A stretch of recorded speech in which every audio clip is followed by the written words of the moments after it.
दोस्तों नमस्कार, कैसे हैं आप सभी। चलिए आज की क्लास में हम टॉपिक लेते हैं विशेषण का।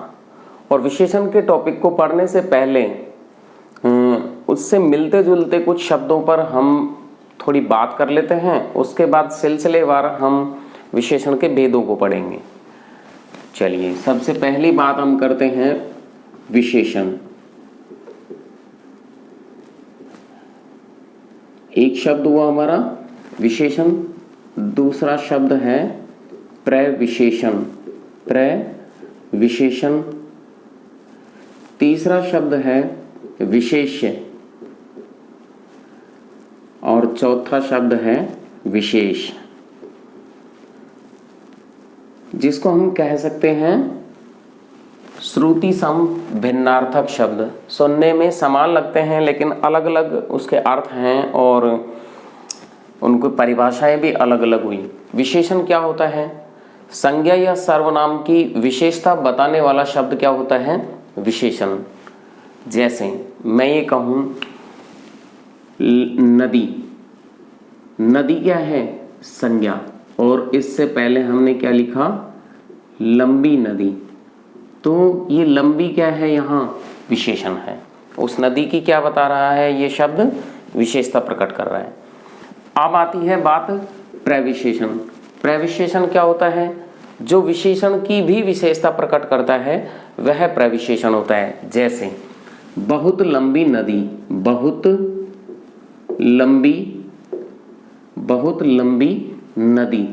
अब आप ध्यान दीजिए, ये जो बहुत शब्द है क्या ये इस नदी पर अपना असर डाल रहा है? नहीं।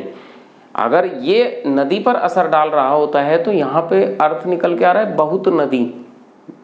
ये जो असर डाल रहा है वो किस पर डाल रहा है अपना असर? लंबी पर। कि लंबी कितनी? बहुत लंबी। तो जो शब्द विशेषण की भी विशेषता प्रकट करता है वो शब्द क्या कहलाता है? प्रविशेषण। इसके बाद विशेष्य, जिसकी विशेषता बताई जाए, जिसकी विशेषता बताई जाए, जिसकी विशेषता बताई जाए मतलब संज्ञा। जो संज्ञा होती है उसी की तो विशेषता बताते हैं। तो विशेष्य और संज्ञा एक ही बात है, दोनों क्या हुए? एक ही। जिसकी विशेषता बताई जा रही है वो क्या होता है? विशेष्य। और विशेष अलग हटकर। विशेष का मतलब क्या होता है? अलग हटकर, जो कुछ खास है वो हुआ विशेष। तो ये चार शब्द इन्हें हमें समझ लेना चाहिए पहले। इसके बाद हम आते हैं हमारे टॉपिक पर विशेषण। देखिए हम बचपन से आज तक हमारी रटी रटाई परिभाषा को हम करते आए हैं कि विशेषण क्या होता है। बिल्कुल बचपन से लेके आज तक हमने रटा हुआ है कि संज्ञा या सर्वनाम की विशेषता बताने वाला शब्द क्या होता है? विशेषण होता है। लेकिन एक अच्छे स्तर पर यदि अगर हमें विशेषण को परिभाषित करना पड़े, कहीं भी हम किसी जगह पे हम इंटरव्यू देने गए हैं और उस जगह यदि हमसे विशेषण से संबंधित प्रश्न किया जाए तो हम हमारे वही घिसी पिटी बचपन की उस परिभाषा को हम पढ़ डालते हैं। लेकिन यदि अगर हमसे ये कहा जाए कि विशेषण क्या होता है तो विशेषण के लिए हम एक अच्छी परिभाषा दे सकते हैं कि संज्ञा को मर्यादित करने वाला शब्द विशेषण होता है। या फिर अलग अर्थ में हम कहें, जो आज तक पढ़ते आ रहे हैं कि संज्ञा या सर्वनाम की विशेषता प्रकट करने वाला शब्द क्या होता है? विशेषण। चलिए तो ये हमारा टॉपिक हुआ विशेषण। मैंने ये कहा कि संज्ञा को मर्यादित करने वाला शब्द क्या होता है? विशेषण होता है। तो जैसे मैं ये शब्द देता हूं लड़का, शब्द क्या है? लड़का। अब लड़का शब्द संज्ञा है, डेफिनेटली जातिवाचक संज्ञा है, क्योंकि लड़का लड़के जाति का ही एक ये शब्द जो है वो समस्त लड़के जाति का क्या कराता है? बोध कराता है। तो लड़का जातिवाचक संज्ञा है। दुनिया में तमाम जितने भी लड़के आ रहे हैं उन सब के लिए यह शब्द आता है। अब इसका हमने कहा कि संज्ञा को मर्यादित करने वाला शब्द क्या होता है? विशेषण। इससे पहले मैं ये जोड़ देता हूं भारतीय। तो आप ये मान के चलिए कि अभी तक हमने कहा था लड़का, तो दुनिया के तमाम लड़के, लेकिन अब यहाँ इसके आगे लगा हुआ है भारतीय लड़का। तो हम बात कर रहे हैं सिर्फ भारतीय लड़कों की, या भारतीय कोई भी लड़का हो सकता है। बहुवचन की बात करें तो भाई अगर लड़के होता तो भारतीय लड़के, यहाँ लड़का है तो भारतीय लड़का। तो यहाँ इस शब्द को इसने क्या किया, सीमा में बांधा। संज्ञा को मर्यादित करने वाला, मर्यादा का मतलब सीमा में बांधने वाला, कि संज्ञा को दायरा उसका क्या कर देता है, वो बांध देता है। उसको एक सीमा में बांध देना ही वो शब्द आपका क्या कहलाएगा, विशेषण। तो ये हो गया भारतीय, यहाँ पे क्या है, विशेषण का काम कर रहा है। यदि मैं कह दूं राजस्थानी, इसके आगे क्या लगा दें, राजस्थानी, तो अब बात किन की चल रही है, सिर्फ राजस्थानी लड़के की, तो राजस्थानी यहाँ क्या हो गया, विशेषण हो गया। तो याद रख लीजिए कि संज्ञा को मर्यादित करने वाला शब्द जो होता है वो क्या कहलाता है, विशेषण। और बाकी हमारी वो परिभाषा भी हम याद रख सकते हैं कि संज्ञा या सर्वनाम की विशेषता बताने वाला शब्द विशेषण होता है। अब हम बात करते हैं विशेषण के भेद कितने होते हैं। तो विशेषण के 4 भेद होते हैं। विशेषण के 4 भेद होते हैं। गुणवाचक विशेषण, गुणवाचक विशेषण, दूसरा संख्यावाचक विशेषण, संख्यावाचक विशेषण, और तीसरा परिमाणवाचक विशेषण, परिमाणवाचक विशेषण। और चौथा जो हमारा भेद आता है वह है संकेतवाचक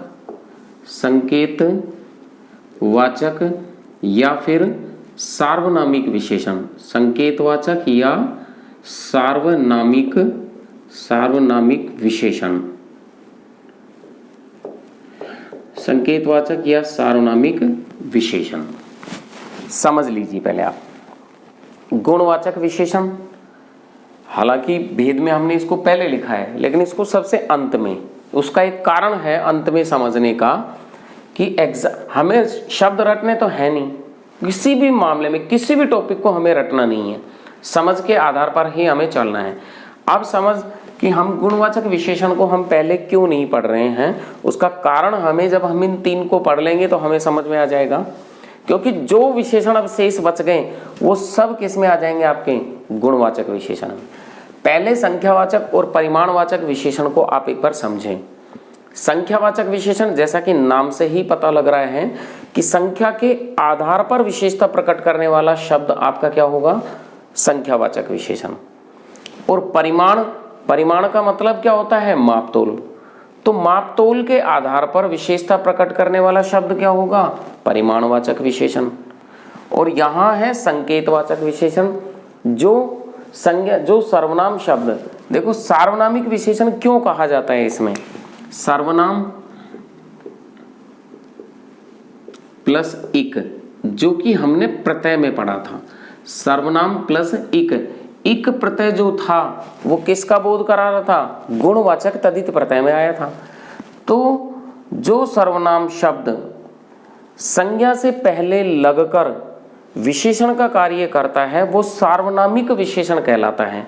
तो असल में संज्ञा से पहले लगता है सर्वनाम और वह विशेषण का कार्य करने लग जाता है, तो इसलिए वो कहलाता है सार्वनामिक विशेषण। इक प्रत्यय, क्योंकि उसमें सर्वनाम का गुण है इसलिए वो सार्वनामिक हुआ। और संकेत का मतलब इंडिकेट करता है किसी संज्ञा की ओर। तो यहाँ पे आपका संकेतवाचक या सार्वनामिक विशेषण क्या देता है, कोई संकेत देता है, ये किसी मापतोल की बात करता है और ये किसी संख्यात्मक रूप से विशेषता बताता है। अब इसके अलावा जितने भी तरह के आपके विशेषण बचेंगे वो सारे के सारे किस में आ जाएंगे, गुणवाचक में। कोई गुणवाचक शब्दों को रटने की आवश्यकता नहीं है। ये तो बिल्कुल वैसी की वैसी बात हो जाती है कि आप व्यक्तिवाचक संज्ञा शब्दों को रटने लगें या फिर आप जातिवाचक संज्ञा शब्दों को रटने लगें। कितना रटेंगे, कहाँ तक रटेंगे और कितने शब्दों को ध्यान रखेंगे, यह तो हमें बिल्कुल टेक्निकल ढंग से ये समझ में आना चाहिए कि ये चीज किस में आएगी। जैसे मैं ये कहता हूं स्वस्थ, ये शब्द है स्वस्थ। अब आप बताइए ये स्वस्थ शब्द क्या किसी संख्या की ओर आपको निर्देशित करता है? ये नहीं करता। क्या किसी मापतोल की ओर कर रहा है आपको? ये नहीं करता। क्या ये किसी और संकेत दे रहा है आपको? नहीं करता। तो इसलिए ये स्वस्थ शब्द किस में आ जाएगा? गुणवाचक में। कैसे? लंबा, चौड़ा, गोल, चौकोर, बड़ा, छोटा, अमीर, गरीब, स्वस्थ, निर्धन, उत्तरी, दक्षिणी। ये उत्तरी और दक्षिणी ये क्या कर रहे हैं? किसी दिशा की ओर बात कर रहे हैं। जोधपुरी, जयपुरी, भारतीय, पाकिस्तानी, ये किसी स्थान की ओर बात कर रहे हैं। तो यहाँ आपके तमाम ये जितने भी शब्द इस ढंग के आएंगे वो किस में आएंगे? गुणवाचक विशेषण में। कोई पढ़ने की आवश्यकता नहीं, कोई सीधा सीधा कॉमन सेंस के आधार पर हमें उसका उत्तर देना है।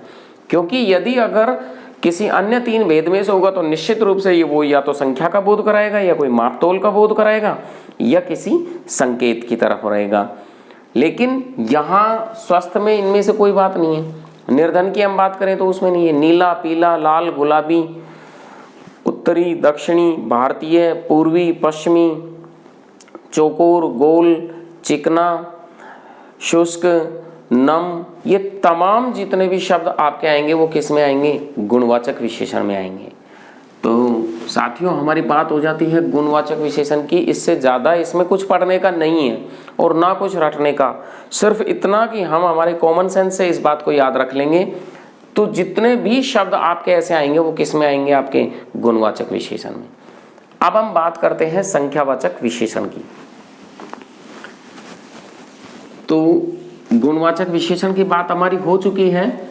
संख्यावाचक विशेषण और परिमाणवाचक विशेषण, हम आमतौर पर जब कंफ्यूज होते हैं तो इन दोनों में हो जाते हैं कि यह किस में आएगा, संख्यावाचक में आएगा या फिर परिमाणवाचक में। तो संख्यावाचक में आप समझिए, संख्यावाचक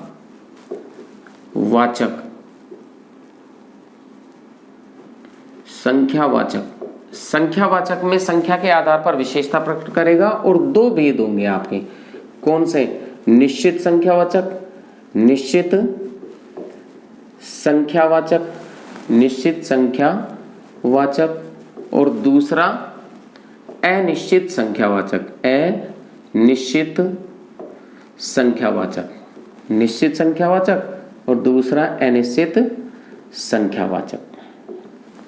समझिए आप, निश्चित संख्यावाचक वह संख्या के आधार पर विशेषता प्रकट करता है, लेकिन उसमें क्या रहेगी? संख्या निश्चित होगी। और अनिश्चित संख्यावाचक में वहां संख्या निश्चित नहीं है। आप इस पद के लिए आप ये भी याद रखें कि जितनी भी संख्याएं आएंगी, जितनी भी क्या होंगी? संख्याएं। ये संख्याएं सभी किस में आएंगी? आपकी संख्यावाचक विशेषण में। जैसे 1 से लेके 100 तक की या 1000 तक जितने भी संख्या जो की हैं वो सारी किस में आएंगी? निश्चित संख्यावाचक में। आधा, दुगुना, 1/4, 1/3, पौन, प्रत्येक, ये सभी शब्द आपके किस में आएंगे? निश्चित संख्यावाचक में। याद रख लेना, ये प्रत्येक शब्द जो है, प्रत्येक, ये पूछा गया है और ये किस में आना है। इसमें बहुत से बच्चों ने प्रश्न गलत किया कि हम इस प्रत्येक में अनिश्चित संख्यावाचक करें या निश्चित संख्यावाचक। तो डेफिनेटली यह किस में आएगा? निश्चित संख्यावाचक में। तो संख्यात्मक रूप से यदि दुगुना, चौगुना, 5 गुना, आधा, पौन, ये सारे दिए गए हैं तो वो सब किस में आएंगे? आपके निश्चित संख्यावाचक में। अनिश्चित संख्यावाचक की यदि अगर हम बात करें तो अनिश्चित संख्यावाचक में क्या हो जाएगा? दसों, 1500, 1500। अब 1500 का मतलब ये हुआ कि 1000 से लेकर 500 के बीच में कितने भी अनिश्चित हुआ। दसों का मतलब सिर्फ 10 नहीं है, दसों का मतलब 10, 11, 12 जो भी आसपास के उसका हुआ तो अनिश्चित ही है। यदि सैकड़ों हम कहें सैकड़ों, तो सैकड़ों का मतलब भी क्या हुआ, इसमें कोई आंकड़ा हमारा निर्धारित नहीं है, तो यहां पे भी क्या होगा, अनिश्चित संख्यावाचक। जैसे हम उदाहरण के तौर पर हम इसको समझें कि बस दुर्घटना में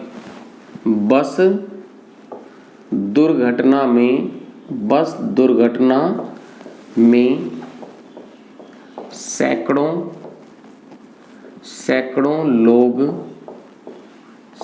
लोग घायल हुए। बस दुर्घटना में सैकड़ों लोग घायल हुए, तो यहाँ पे ये जो सैकड़ों है ये कौन सा है आपका, अनिश्चित संख्यावाचक।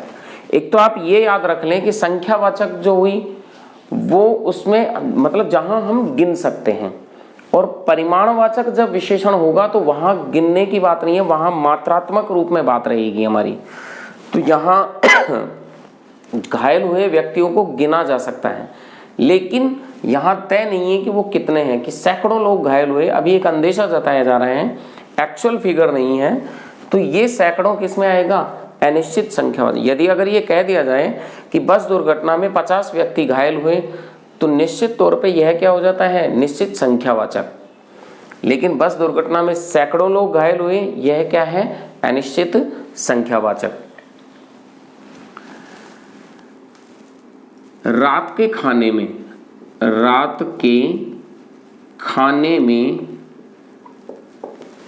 4 रोटियां बच गई। रात के खाने में 4 रोटियां बच गई, इसका मतलब यहां क्या हुआ, निश्चित संख्यावाचक। कुछ बच्चे खेल रहे थे,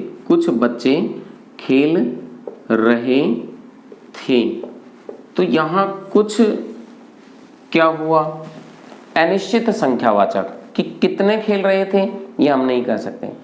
कक्षा में 15 विद्यार्थी पढ़ रहे हैं तथा कुछ विद्यार्थी बात कर रहे हैं, तो 15 विद्यार्थी जो हैं वो तो निश्चित संख्यावाचक विशेषण, और कुछ विद्यार्थी क्या हो गया, अनिश्चित संख्यावाचक विशेषण। हम कहें 2 दर्जन केले, अब 2 दर्जन केले हम करें तो वहां दर्जन में कितने हुए, 12, मतलब 24 केले हो गए कुल, तो 2 दर्जन केले, 2 दर्जन केले, तो 2 दर्जन केले यहां क्या है, निश्चित संख्यावाचक विशेषण। तो जहां चीजें हम गिन सकते हैं वो गिनने में आपकी रहेंगी, वो सभी क्या रहेंगी, संख्यावाचक विशेषण में। और संख्यावाचक विशेषण आपके 2 हैं, निश्चित संख्यावाचक और अनिश्चित संख्यावाचक। तो ये हुई हमारी बात संख्यावाचक विशेषण को लेकर के। इसके बाद हम बात करते हैं परिमाणवाचक विशेषण। और परिमाणवाचक विशेषण माप तोल के आधार पर विशेषता प्रकट करने वाला शब्द। परिमाणवाचक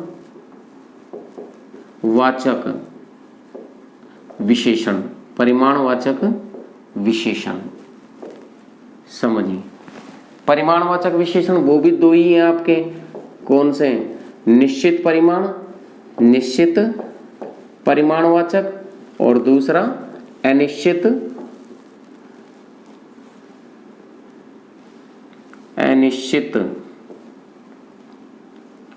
परिमाणवाचक।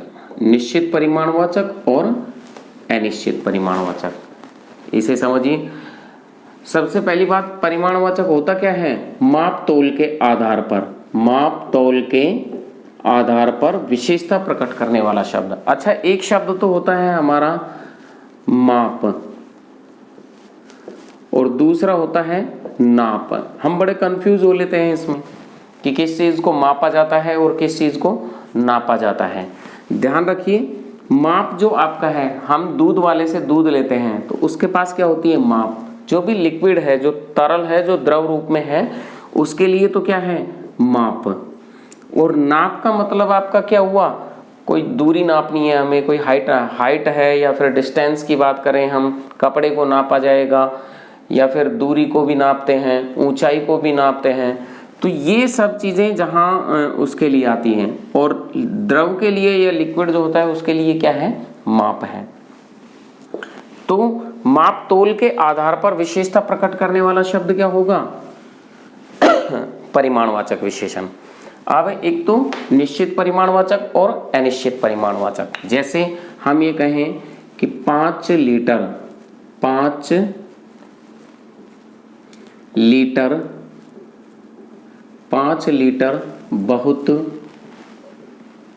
गर्म दूध, 5 लीटर बहुत गर्म दूध। तो यहां ध्यान दीजिए आप, दूध क्या है यहाँ, संज्ञा। दूध क्या है, संज्ञा और विशेष्य भी है।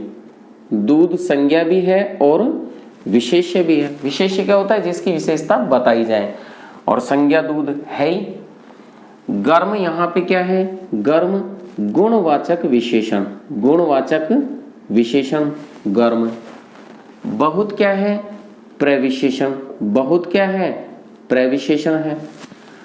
और यहाँ 5 लीटर जो है वो क्या है, निश्चित परिमाण, निश्चित परिमाणवाचक विशेषण।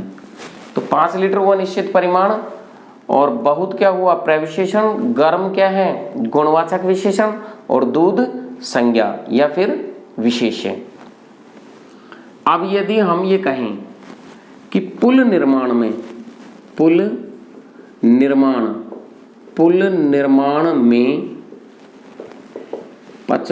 टन, पुल निर्माण में 50 टन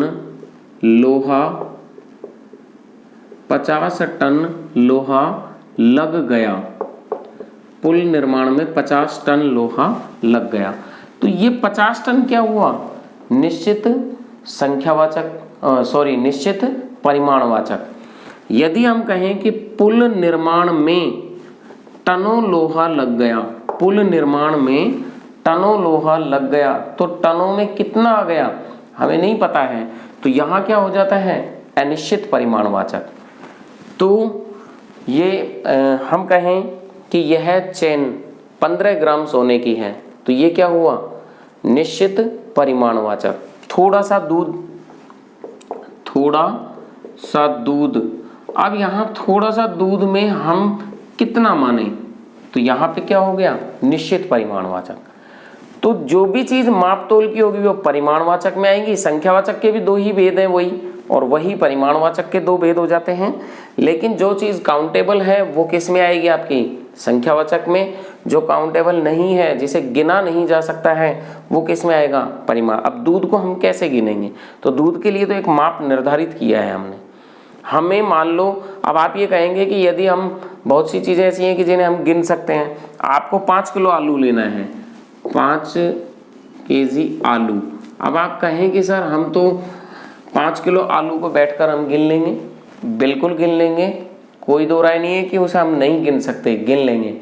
लेकिन वहां आलू के आकार इस ढंग के रहेंगे कि आप मान लो आपने 5 किलो आलू में हमारे 50 आलू चढ़ जाते हैं, 5 किलो आलू में 50 आलू चढ़ जाते हैं, ठीक है।